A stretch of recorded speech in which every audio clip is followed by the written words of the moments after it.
This episode is brought to you by Redfin. You're listening to a podcast, which means you're probably multitasking. Maybe even scrolling home listings on Redfin, saving homes without expecting to get them. But Redfin isn't just built for endless browsing. It's built to help you find and own a home. With agents who close twice as many deals, when you find the one, you've got a real shot at getting it. Get started at redfin.com. Own the dream. This episode is brought to you by State Farm. Listening to this podcast? Smart move.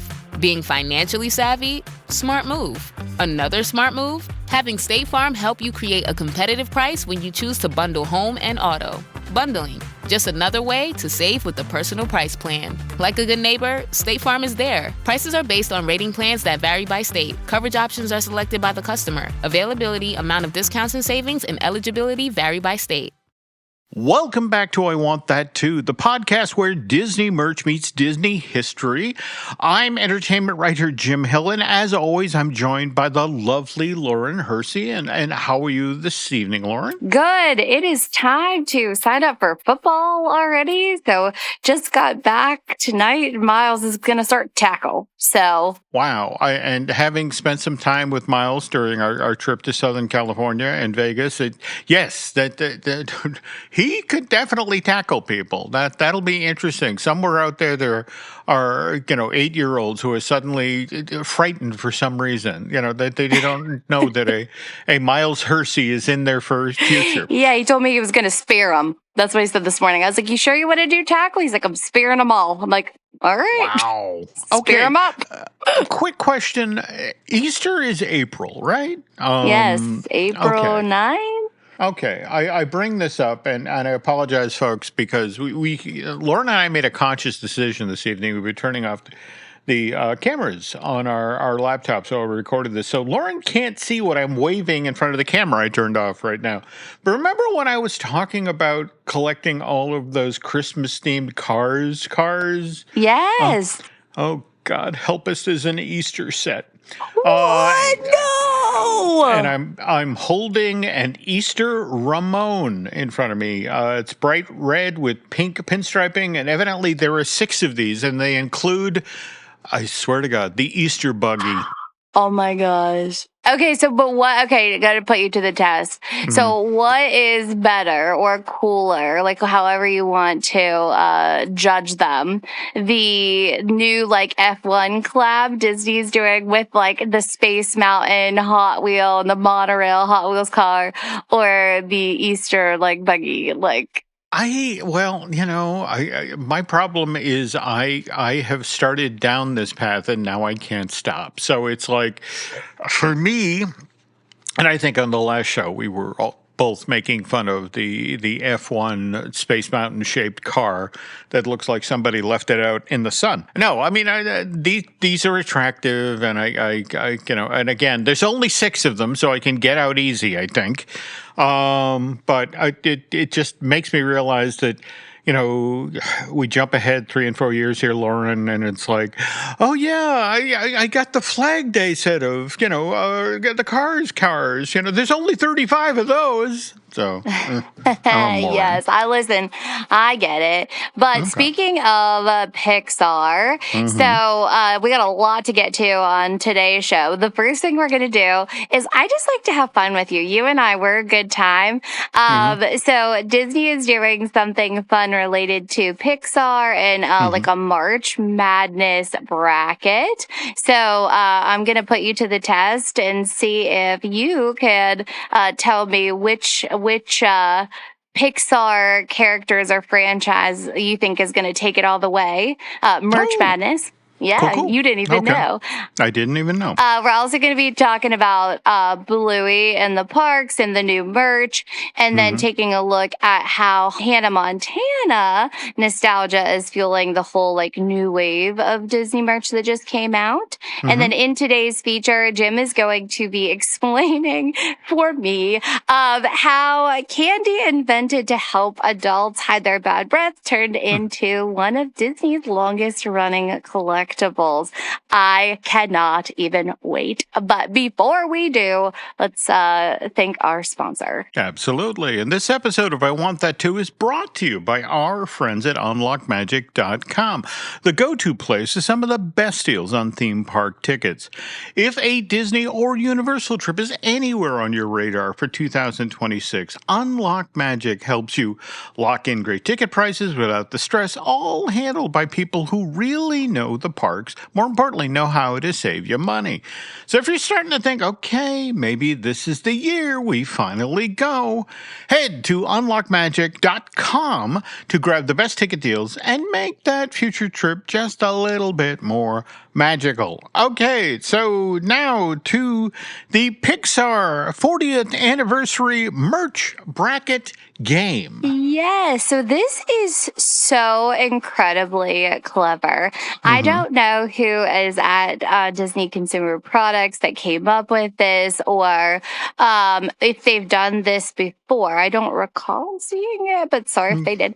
But they're doing something to celebrate Pixar's 40th anniversary. Obviously, March Madness just kicked off. I think I saw in the trades today that the TV viewership was up 5% year over year. Don't know what's going on with sports ball over there, but something exciting is happening with March Madness. And, you know, Disney, like, they want to cash in on that excitement.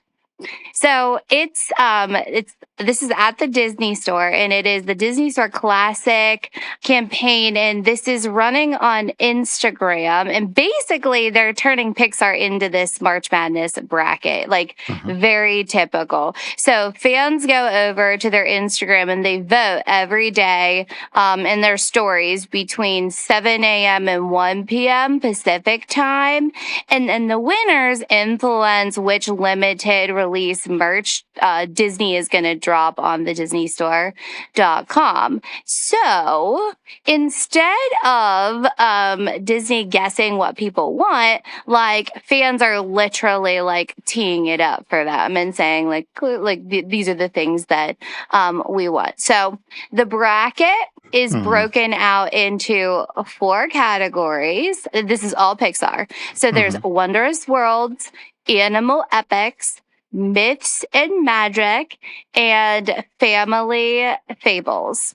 So, Jim, we're going to play a little guessing game because I did not give you the images or the answers here. And I want to see if you are America and you are voting alongside of everybody, or you feel or think a little bit different.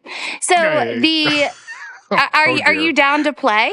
I am down to play, but I just want to say up front, I am not America. I'm more likely Botswana, but, you know, that's okay. You know, let's see how far off I am. All right. So first up, we're going to start with your favorite new collectible franchise. We're talking Cars versus Soul. Gotta go Cars. I mean, don't get me wrong. Soul was a wonderful film, but it felt like a one and done. Whereas Cars, Cars is a franchise, plain and simple. You know, a dynasty. So you think you're Botswana, but you're really America because 86% of people said Cars and 14% said Soul. Oh, okay. Well, all right. All right, good start. Okay, I'm going to blow it now. Let's keep the streak going here. Okay. So we're moving on to Wondrous Worlds. Monsters Inc. or WALL-E? Oh, and I love me some WALL-E. It's one of the most heartfelt films, but we literally just learned in the past week or so, Monsters Inc. 3 is a thing. And we had the Monsters at Work limited series. I'm going to say Monsters. All right. 2 for 2. You're America here. So 76% said Monsters and 24% WALL-E. So then where we're at now in the bracket on the left side is the next one's up is going to be Cars versus Monsters. So I guess we'll see tomorrow what comes of that one. Okay. Now we're moving on to animals. So we've got Finding Nemo versus A Bug's Life. And the shirt's really cute. It's a bug circus, and it says 1998. Again, Finding Nemo, 2 films, theme park attractions, a musical for the parks. And the bugs just got squashed, right? The bugs got eaten by the fish, okay? I'm just saying, so... All right, well, 3 for 3 here. So 63%. This one was closer. 63% said Finding Nemo, 37% Bug's Life. You want to do one more? Sure, but this is where I blow it. I think you might. I don't know. This is a tough one. It is like literally this. I feel like they've gotten like harder as we went. So this is Up versus Ratatouille. Ooh, that is tough. Wow, because Ratatouille has theme park attractions. They did the Living Creature Initiative thing. But Up has all the feels. Wow, this one is tough. Look, I'm an old fart, so I'm gonna go. I'm channeling my inner Carl Fredricksen, and I'm gonna say it was Up, and I'm gonna be wrong. Yes, you're wrong. I'm sorry, sir. No, it was 56. I knew it. It was really close, though. It was 56% Ratatouille and 44% Up. No, so I can absolutely see that. But Carl, he's like front and center. This shirt, like if you were gauging it like solely off the shirt and not the franchise, I mean, the Paradise Fall shirt 09 is like, I think, a way better. The Paris one, it just has Remy and it just says Paris. So I think it was, that's okay. That's okay. I 3 for 4. That's literally 2 more than I expected to get. So I'm a happy old fart. Yeah. So if you want to get in on the action, where we're at tomorrow is Cars versus Monsters. There's Finding Nemo and Ratatouille, Brave versus Turning Red, and Toy Story versus The Incredibles. All right. This is a fun idea, oh my gosh, it's so fun. Genius. I mean, think about it. Like everybody wants social engagement. And so like they're getting people involved every day on Instagram. They have people debating, who's their favorite. Like it's built in hype for the merch. Like it is a win, win, win. But I have to ask, I mean, like, Who do you think wins it all? Well, Toy Story 5 is this year. Toy Story is the original, the OG Pixar film. Just between the new film coming up, all of the feels associated with that. That's going to be a hard one to beat. It's sort of like betting against Mickey, in the Disney sphere. So I'm just preliminarily going to say it's Toy Story all the way. I'm with you. I think Toy Story or Cars.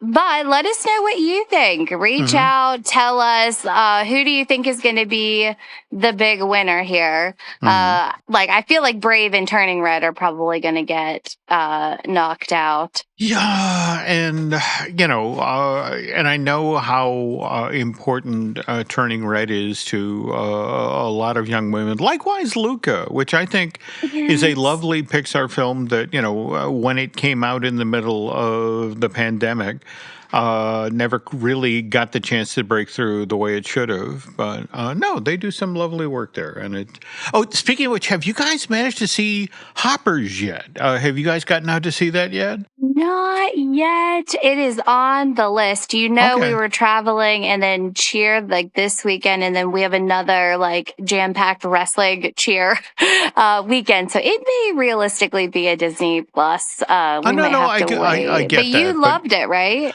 I did, but it also looks like it was shot in our backyard. In fact, I want to say within the past decade or so, we literally had a family of beavers move into the pond that's the end of our driveway. And, Nancy and I, like idiots, went down one day at sunset to look at the cute little beavers. And, there were 4 of them in the pond, and the alpha beaver, so to speak, saw us and turned and came at us like a PT boat in World War II, slapping his tail on the water, to the effect of, I'm coming over there and I'm biting your asses. And we we went up the driveway very quickly. So yeah, it was, but it's honestly, it's the funniest thing that Pixar's done in years. It's also very sweet. When it finally shows up on Disney Plus, make a point, grab the family, sit down and watch. And, I am seriously looking around. There is no merch. I checked at Target today, while I was looking for my Easter Cars things. But, they probably didn't expect that it was going to do what it did, if I had to take a guess. But like $2 billion so far worldwide.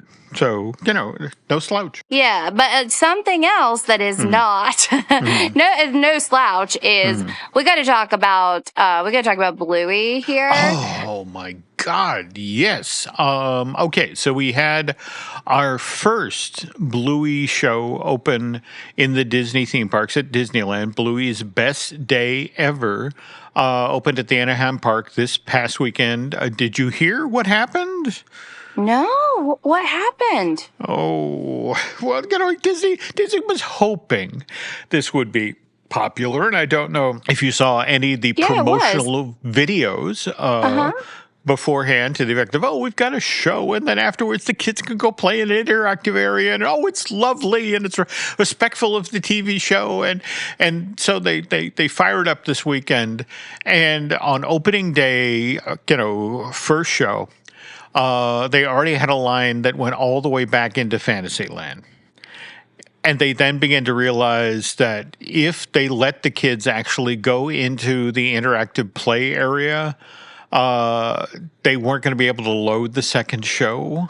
And in fact, if anything, the dance area that they had set up in front, there were so many kids who were trying to get into the show, they actually took the interactive dance area in the front of the theater and put chairs down to try to alleviate the crowd. And so now all of this wonderful, in fact, you can go and look at the video right now about like the little boat race thing that you were supposed to be able to do post-show. Yeah. That's all off the table now. And in fact, Disney has flat out said that they're hoping after the popularity of the stage show dies down in a few weeks, possibly a few months, they'll finally be able to start doing that stuff. But from this point forward, no interactive element. It's strictly the show, and they're trying to load as many people in as possible. I've been hearing, well, you'll love this, Lauren. Bluey, the TV show, it is, it's a half hour long. It's 2 11-minute long segments. Okay. In fact, there was a very big deal made of the 3rd season finale of the show called The Sign. It was the first time ever they'd done a 22-minute long story. And so now Disneyland Entertainment has set up at their theme park a 40-minute long show. All right, which, is trying to be, do the best of the entire, the 150 episodes of the Bluey television show. And the parents, are literally raising their hands. It's like, did you watch the show? Because this is a show that appeals to toddlers. And 22 minutes in, the kids are full. They're done. And there's still another 10, 15 minutes worth of show to go.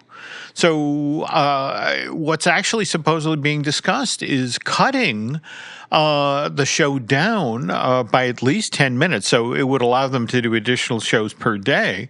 But also the fact that just the little kids who have come to see Bluey, 20 minutes aren't in are like, Mom, Dad, I'm good. Can we get out of here? I've seen Bingo. I've seen Bluey. Let's move on. And there's a lot going on beyond Bingo and Bluey. But, I would be curious to know what the duration of the Disney Junior show at Hollywood Studios is, because I do not think it's 40 minutes. I mean, I think maybe it's 15, 20, but it's the same demographic. It is. The one thing to remember there, though, is I want to say every 5 minutes they change to a different show. I mean, Vampirina, Fancy Nancy, that sort of thing. Whereas this is Bluey all the way. And I guess the other thing that'll be interesting, remember, we've got our Bluey Wild Adventure show or experience opening in Animal Kingdom. And you have to hope that the folks out in Florida are paying attention to what the team in Anaheim is going through right now. I mean, don't get me wrong, Anaheim is a good problem.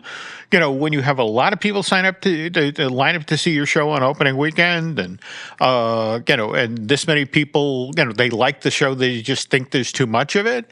Those are good problems to have. And they have the blessing of space at Animal Kingdom too. They could have different interactive experiences versus just one. I'm not sure what the structure is going to be at Rafiki's Planet Watch. Yeah, I'm still concerned about the whole notion of you have to get on the train to get over there to experience this. And it's just one of these things where it's again, are you paying attention to the Bluey audience? Because the Bluey audience more than likely has a child in a stroller. You would think, though, Jim, I watched a video of the one of the first shows from this weekend, and there were so many adults without kids? Well, look, I'm not going to lie. Bluey definitely has an adult audience. In fact, it was so funny the weekend that the season 3 finale aired, and spoiler alert, it was Bluey's family almost moved away from the neighborhood, until Dad had a change of heart. But there were a lot of adults who were sitting at home along on the couch, and tearing up because of, what do you mean they're moving away from the neighborhood? And you can't do this. This is my comfort show. And also, one of the other real charms of Bluey is it's so well written. There is stuff that strictly lands for the kids, but there is more than enough for Mom and Dad sitting back on the couch. The parents in Bluey are ridiculously well written. That they are. Yeah, great fun. Yeah, great fun. And Disney's they're hitching that cart to the Bluey train because they don't want to leave without them. Didn't they just announce on Josh D'Amaro's first earnings call that there's a Bluey feature length movie coming is going to be? Disney's not producing. It's the original creator and BBC, Joe Brum, right? Yep. Yeah, but Disney's handling distribution, and then it's going to eventually make its way to Disney Plus. Right? Absolutely. And what's interesting is the Sign, the show that we were just talking about. That was their first attempt at long form, 22 minutes. This is the thing about the Bluey features. This is something that's going to be 75 or 80 minutes long, and that's 4 times the length of what they've previously done from story-wise. So it'll be interesting to see what happens there. The other thing that, to be honest, that will be fascinating about the summer of 2027 is, Lauren, inside of a 5-week period, we're going to get released by the Walt Disney Company. We're going to get the Bluey movie, and that's the tail end of July. And then for Labor Day, that's when we're going to get The Simpsons 2, the second feature-length film from The Simpsons. And I just, it's the PR department at Disney's going to definitely have their hands full next year. It's 2 two very different animated films being released by Disney within the same 5-week period, aimed at two entirely different audiences, but also needing ridiculous levels of attention and care to be launched properly. So, just but watch they this want space. all those demos. I mean, they want the Gen Z guys. I was just reading an article. They want the toddlers. And on the last episode of Disney and Hers that came out last week, we talked at length how Disney is trying to win back like middle class families with young children. Because that's, there's, word on the street is that Disney's edged out like a middle class family. Now it's subjective, but take it for what it is. But like all of the demographics are important for different reasons. No, but you got to look at buying power. The old Disney business plan used to be cradle to grave. It's just sort of like you don't let an audience segment wander away. In fact, if you look cold-bloodedly at, the acquisitions that Disney's made. I mean, for example, when Marvel became available, Disney was like, absolutely. That's a group. We have young women, thanks to Disney princesses. We don't have an equivalent for young males. And Marvel allowed them to do that. Just the notion, if they're looking hard at the middle-class family with young children and thinking we can do better, it'll be fascinating to see what they do to try to recapture that audience segment. Yes, 100%. So it is certainly going to be an interesting year. But back to Bluey. So this is a merch show, and the reason we're talking about Bluey is in addition to this interactive musical show, and they have some kid-friendly offerings. Is that called what's that restaurant called? The quick service right outside of the theater. Is it like the Troubadour or the Troubadour? The Troubadour. That's where I got that wonderful baked potato. No, well, there we go.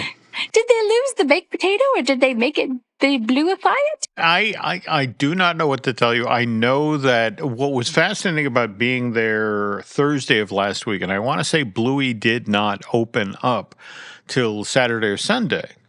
But the number of families that were loitering in the area and eating at the Troubadour and sort of eyeing the theater like, you're going to open early? If they are, we're here.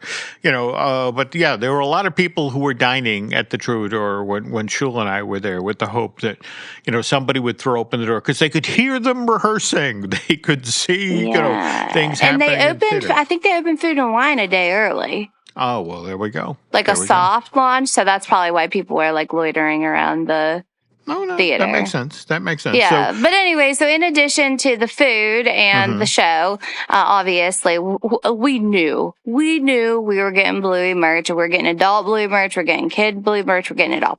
Now, the first one that I thought was interesting, Jim, this blue shirt that's, it is actual Bluey. It's blue on the front. It just says Bluey. And at first glance, I'm like, this $30 shirt looks like it could have come from Walmart. But on the back, really little, in the top, like, I guess, right, like below the neck, it does say Disney Parks. Oh, well, there you go. I don't know, Jim. I don't know. I'm like, are they going to use this same design for Florida? Like, why doesn't it say Disneyland?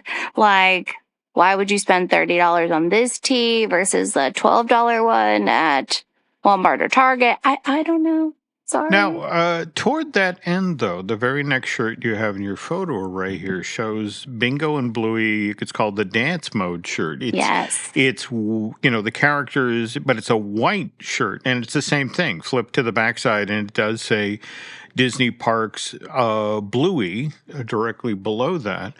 You got to wonder with a consistency with a piece of merch between the two you hear, perhaps this really isn't Disney's call. Maybe this is literally the Bluey folks or the BBC folks who are calling the notion of how big the logo on the back can be, or where Disney can be promoted as part of the shirt.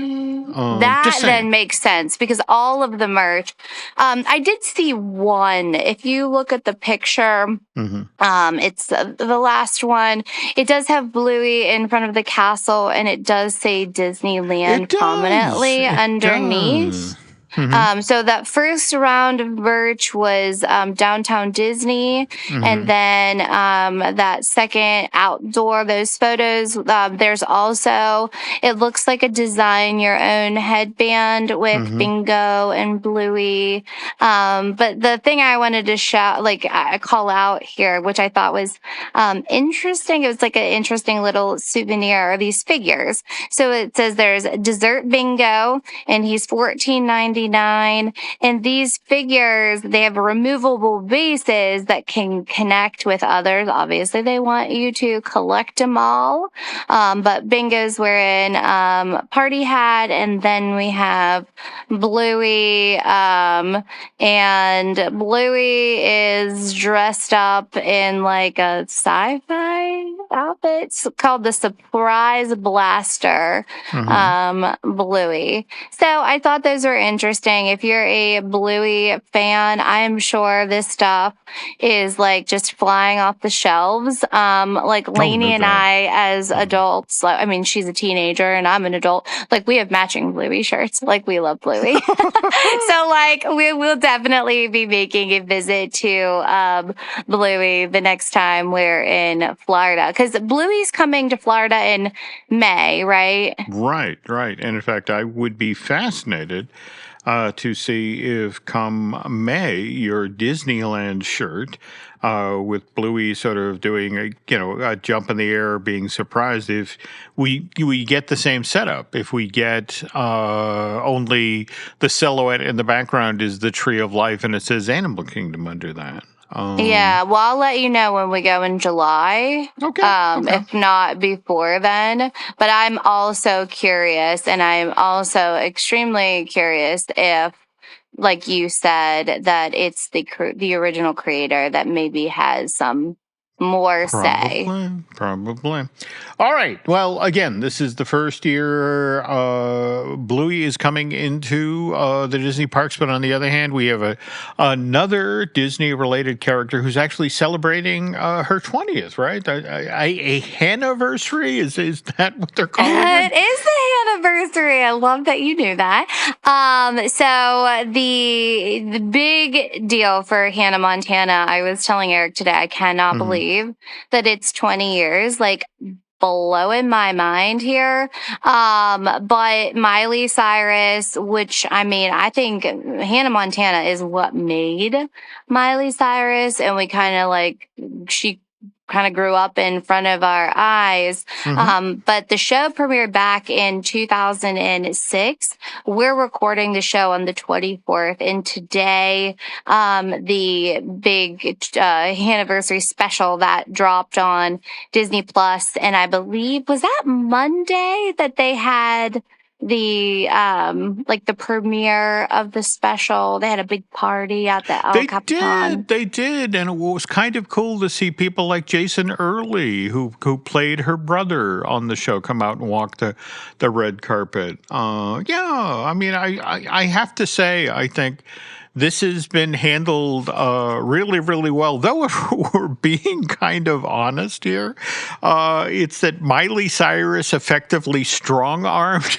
Disney into celebrating the 20th anniversary of Hannah Montana. She tells this great story about, how, her mentor is Dolly Parton. And Dolly talked to Miley about so often in her career, she would announce something that maybe she hadn't completely thought out yet, or hadn't, all the plans weren't in place, but figured, if I announce it, it will happen. And so Miley, was looking at the 20th anniversary of Hannah Montana coming up, and Disney just wasn't on, on its A game. Said, sitcom, on the Disney Channel, right? And it was Cyrus herself who sort of held their feet to the fire, and you will we will do something to commemorate this. We will do a special. And I think given the amount of attention the show has gotten so far and all of the wonderful press to date, I think there are people at Disney who are now, after the fact trying to claim credit, well, I helped this along. It's like, no, this was all Miley who did this on her own. Yeah, and I mean, what do you think of the decision to have Alex Cooper from the Call Her Daddy podcast do the interview? Well, look, it's what? A week, 10 days since the Academy Awards happened on ABC. And remember, we are 2 years, 3 years out from the Academy Awards moving to YouTube. This is a Disney company that, for example, did that Disney handmade documentary. They debuted it both on Disney Plus and YouTube. I think this is a cold-blooded decision on Disney's part, and probably with much agreement from Ms. Cyrus to the effect of, look, Alex Cooper has this huge audience that is ready-made for this show. The fact that we're now back celebrating this beloved tween sitcom from 2006, I think the both of them, Miley and Ms. Cooper, will get what this is about. They'll have some fun, but I think this is also celebrating the show and what it meant to a lot of little girls who are now young women, out in the world. Yeah, no, I agree 100%, and I'm happy that she got some merch. Now, it's nothing crazy, No. But there are a variety of price points for the Hannah Montana merch. Like Stony Clover is probably the most bougie of the brands. You see, there's this everything tote. It's part-time pop star, which is really cute. But that's $168. But if you want, they're kind of known for these bag charms. If you want something a little bit more affordable, there was the Hannah Montana 20 bag charm for $48. As far as apparel, you have Hollister has, some shirts, World Tour. There are on the Disney store, there is this same Hannah Montana 20, official logo. I think there are 2 t-shirts and a hoodie, not a ton happening, over there. But on Amazon, you can also get that for $16.99. So if you are a big Hannah Montana fan and you want to relive your youth, cash in on some nostalgia, go head on over to Disney Store and get your shirt. You never know, it might be worth something someday. But after the break, Jim is going to be talking about one of Disney's longest standing collectibles, right? Yeah. I mean, all the way back to, if we're talking 55, the one you shouldn't have versus 60. All right, we'll explain it in a moment. But first, this. Protein is now at Starbucks, and it's never tasted so good. You can add protein cold foam to your favorite drink or try one of our new protein lattes or matcha. Try it today at Starbucks. Your little one grew 3 inches overnight. Adorable. Also, expensive. Sell their pint-sized pieces on Depop and list them in minutes with no selling fees. Because somewhere, a dad refuses to pay full price for the clothes his kids will outgrow tomorrow. And he's ready to buy your son's entire wardrobe right now. Consider your future growth spurt budget secured. Start selling on Depop, where taste recognizes taste. Payment processing fees and boosting fees still apply. See website for details. And we're back. Okay, folks. I'm going to tell you a little bit about how Laura and I actually work together here on I Want That Too. Every week, out ahead of the two of us hopping online to actually record a podcast, I typically ask Ms. Hersey what she wants the feature for this week to be about. And to my way of thinking, that's a sensible thing to do. I mean, Lauren's the one who handles the news end of the show. Does a great job, by the way. And I do the feature. And ideally, the feature portion of I Want That Too should have some sort of tie back to the news section. So Lauren tells me what she wants the feature to be about, and then I go off and do the necessary research and write it. But again, here's the thing, folks. I don't always know why Lauren wants me to do something about that week's feature topic. Sometimes she tells me the reason, but more often than not, I go into writing this story cold. I have no idea whatsoever why Lauren wants me to do a featured story about this particular topic. And what was kind of interesting, in fact, you sent me the photo this afternoon after I'd written the story, and I was so pleased because I got it. It's like, hey, I got what you were going after. So anyway, for this week, Lauren sends me an email and says, and I quote, what do you know about Disney and Pez? And, and it's like, for those of you who don't know, that Pez are those little hard candies that come out of those weird dispensers where you pull back the head of a cartoon character and, something falls in your mouth.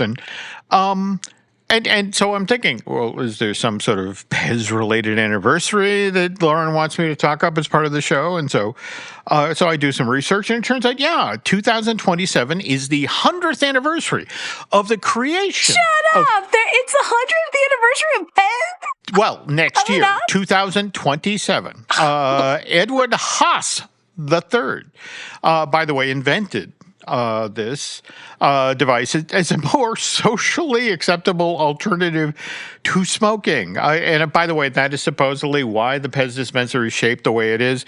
It's modeled after what refillable cigarette lighters used to look like in Europe in the 1920s.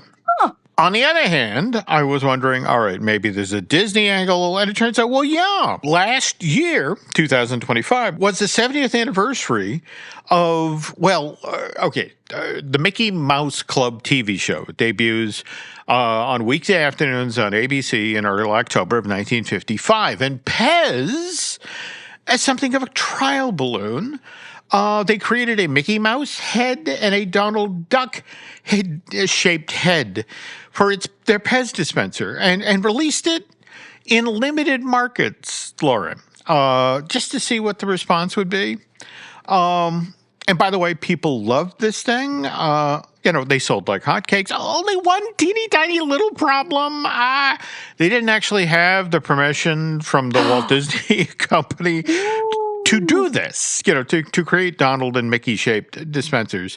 Evidently, this is one of those better to beg forgiveness than to ask permission situations. But now knowing that there is a huge sales potential for Disney character based Pez dispensers, the company now enters into a protracted negotiation with the Mouse House to officially get the rights to begin doing this, selling Disney character-themed dispensers on a national level. And Lauren, it takes 6 years to close this deal.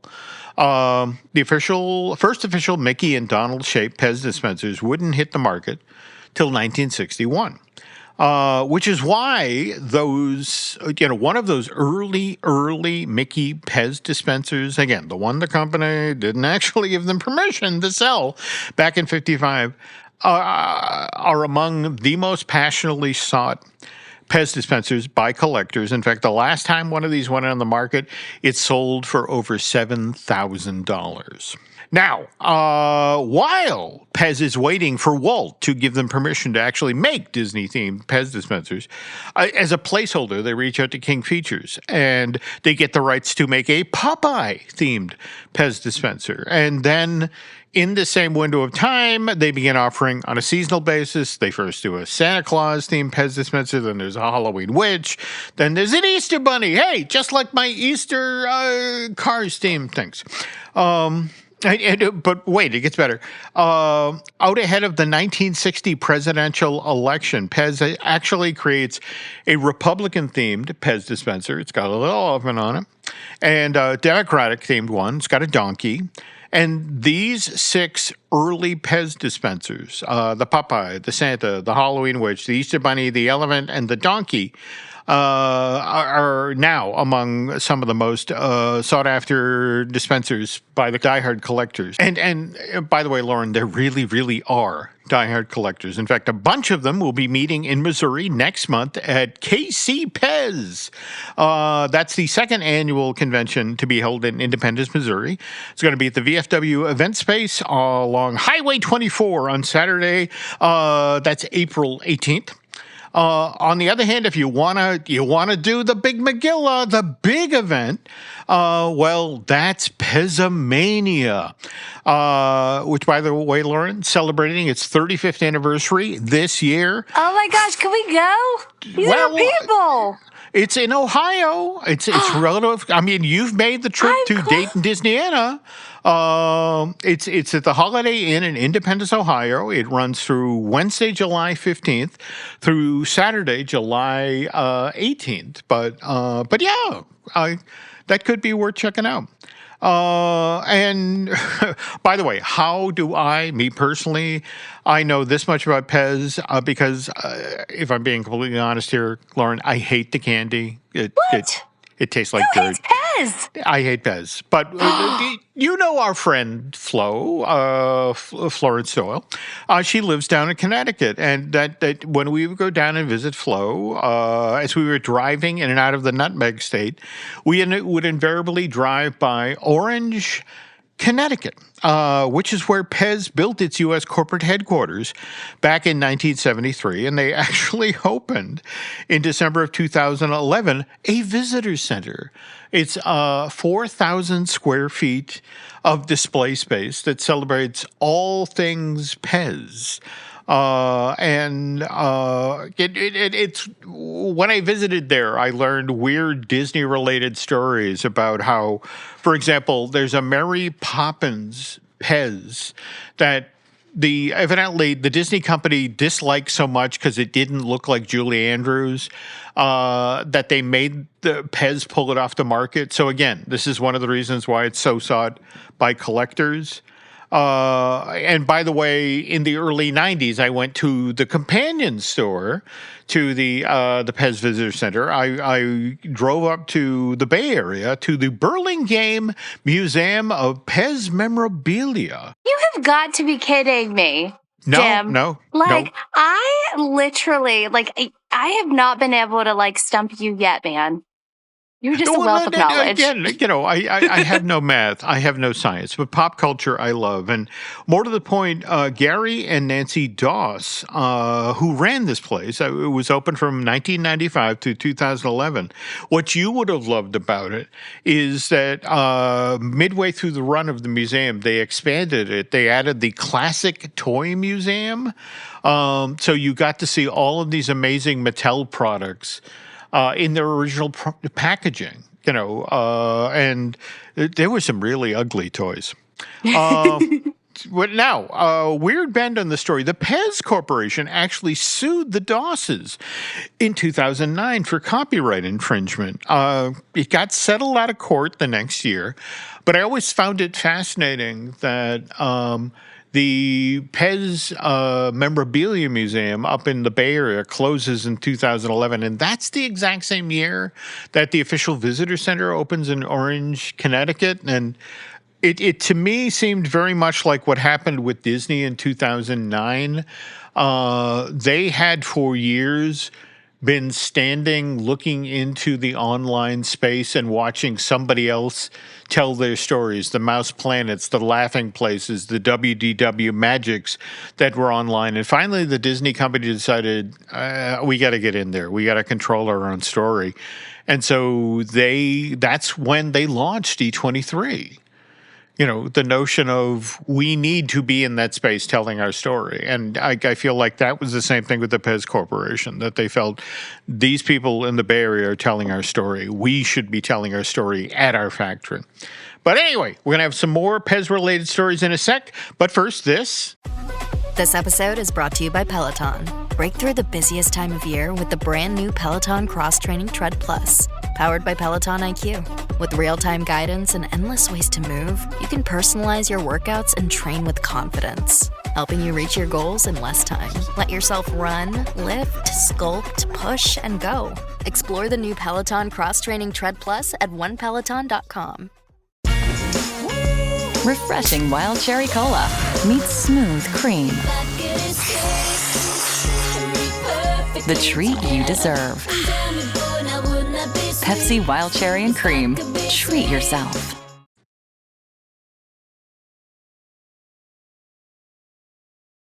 And we're back, and Lauren and I are talking Disney and Pez.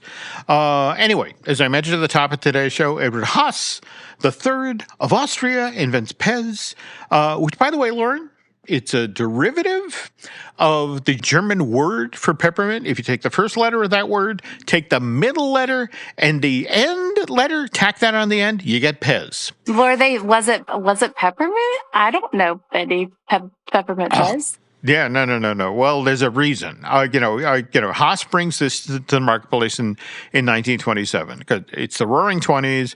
Lots of young people in nightclubs and bars, and they're trying to meet other young people. And some of them are afraid of how their breath smells after drinking all of that schnapps. And so Edward, again, we mentioned, creates the original container to look like a cigarette lighter, figuring that anybody who's worried about their bad breath doesn't want to necessarily telegraph to the whole world that I'm worried about my bad breath. But on the other hand, if they pull out something that looks like a cigarette lighter, hey, it's a cigarette lighter, not a thing that's got a breath in it. And by the way, bizarre bend on the story, Lauren. In this exact same window of time, this is when Altoids, which have been around since the 1780s, they changed their packaging from a brightly colored cardboard box to a little discreet metal tin that you can pull out and quietly take a pill out and pop it in your mouth. Because again, evidently people in the 20s were very worried about their breath. All right, anyway, Pez arrives in North America.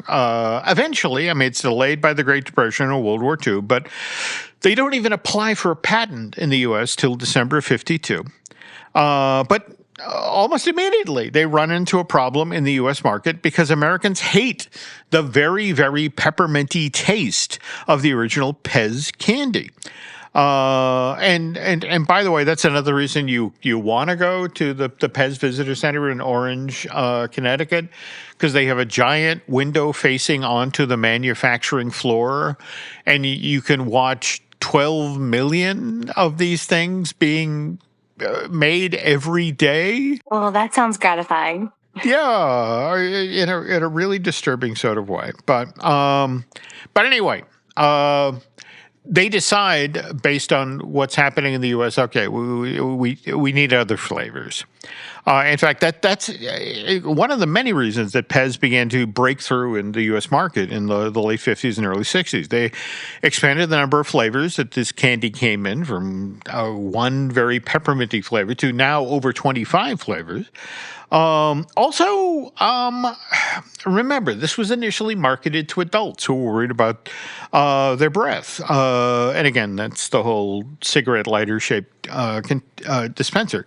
But the company began to flash on the notion of, well, what if this isn't a breath thing? What if this is a candy thing? And more to the point, what if we begin marketing it to children? And, we already know what happened when they put Donald and Mickey on the container. And they do one final test, Lauren. In the late 50s, they changed the shape of the dispenser for a short window of time it looks now like a ray gun from Buck Rogers. And you got to remember, America's getting into the space race at this time. And so the whole advertising hook for this version of the Pez dispenser is you're now shooting yourself in the mouth with a fruit-flavored Pez tablet and gun control. That's not disturbing. Well, that's why it was relatively short-lived. A number of parents out there didn't like the idea of the kids putting a gun in their mouth and shooting themselves, but it sold so well, the ray gun shaped thing, that executives of the company felt their point was proven. That, from this point forward, especially after they signed Disney in 1961, They basically dropped chasing the adult audience and laser focused in on kids. And since then, the Mouse and Pez have basically been joined at the hip, Lauren, for 65 years. In fact, if you today look at the vast array of character-themed dispensers that this company sells, virtually every Disney-owned franchise is represented. I mean, you got the Fab Five, you got the Disney princesses that, by the way, run all the way from Snow White to Moana. You got Marvel, you got Star Wars, you got The Simpsons, you got the Pixar, even Disney animated series like Phineas and Ferb and Jake and the Neverland Pirates are represented.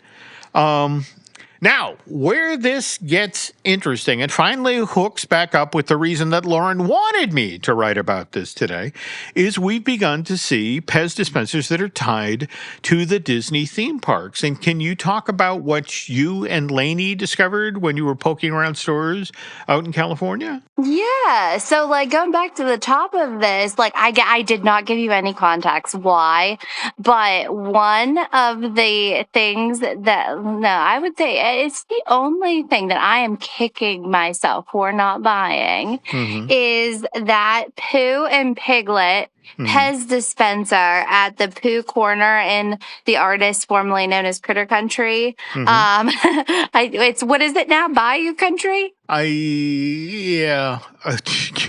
sorts. So, but I just sent Jim this picture, and there's a bunch of random Pez dispensers. There's the Haunted Mansion and Woody and Cinderella.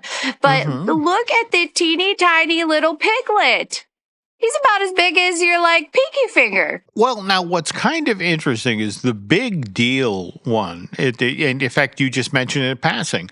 The Haunted Mansion one. In fact, it's one of the hitchhiking ghosts. And what's very cool about this is that it glows in the dark.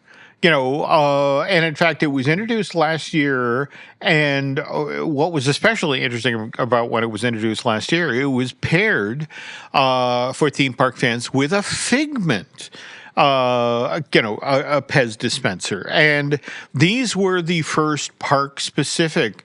I mean, don't get me wrong. You have characters that have attractions at the park. And in fact, as you mentioned, there's the Many Adventures of Winnie the Pooh, and they did a Pooh and a Piglet for that. But they also have a Buzz, a Woody, a Jessie. And that, of course, is tied to not just the Toy Story films, but the Toy Story Mania attraction over at DCA. But what's especially cool about this is that out ahead of, bringing these park-themed Pez dispensers online, did you see the display piece they created so you can show off your Pez dispensers when you get them home? I feel like we own two of them. We had a very big Pez situation for a long time. Miles was wee little when we started going to the parks. And so I did these Tinkerbell gifts where I would get these little cheap things. And when he was getting bored in line, I wrap them in tissue paper and you could get Pez dispensers, Disney Pez dispensers in bulk. So every time we go, I'd get 20 different Pez dispensers. So, I mean, they needed a mode of transportation, right? Yeah. Well, now what's interesting is that very early on, what Disney created was a monorail. The front car of the monorail with, I want to say, 8 slots in it that you could put your Disney characters in and display them in Pez form. However, I guess that was introduced in 2001. It did not sell all that well, but now it's highly sought after on eBay. No, they're back. They're back. Well, but the interesting thing is not only have they done that, but they have you seen the teacup? No. They did. It's a lovely version of the actual teacup from the Mad Tea Party at the Disney parks, but it's designed so it slots 6 Disney themed Pez's in it, and so it's as if your Pez, your Pez dispensers have gone to Fantasyland and are enjoying a ride. But I love that. And by the way, these were for sale at Disney Springs in Florida at the Goofy Candy company, the display pieces. I was kind of hoping, now, based on what you were saying, it sounds like the monorail is back available out in Anaheim. Is that correct? No, we got ours in Florida, and I felt like a few years back when we got them, there were like maybe a red and a blue. Okay. Well, the one that I've seen, and it may be the OG monorail display piece, but it's white. And like I said, the way it was explained to me, it was introduced in 2001 as part of the Millennium Celebration. It was just one of these products that didn't necessarily sell in the parks, but once it hit eBay and as we mentioned with the Pez conventions and that sort of thing, there are diehard collectors who would love these pieces, and they pick them up on the secondary market. But anyway, so there you go, folks. That is the story of Pez at the Disney parks. And again, just a reminder, they now come in 25 different horrible flavors. And by the way, if you ever actually get to the Pez Visitor Center in Orange, Connecticut, again, you can look through this window and watch how, Lauren, the technology they use to make Pez, it's the exact same thing they use to make Flintstones vitamins and that orange flavored baby aspirin from Bayer.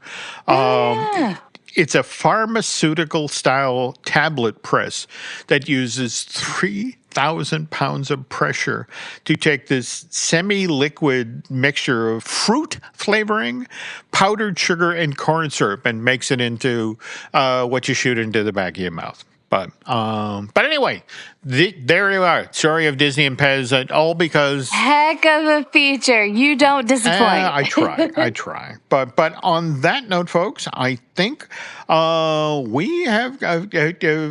we're bringing another, I want that to in for a landing, right?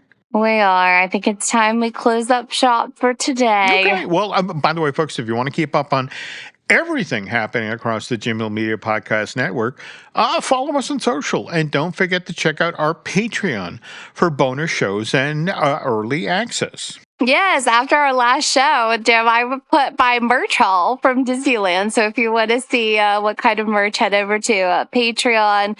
But if you have a question or an idea for a future episode, or you want to see if you can stump Jim, we love to hear from you. Shoot us a message, Jim@jimhillmedia.com, and I'm at Lauren at laurenhersey.com. Oh, and if you like the show, please leave us a quick rating, a review. That helps other Disney fans find I Want That Too. Yep, that does it for today. Thanks for listening, and we'll see you next time on I Want That Too.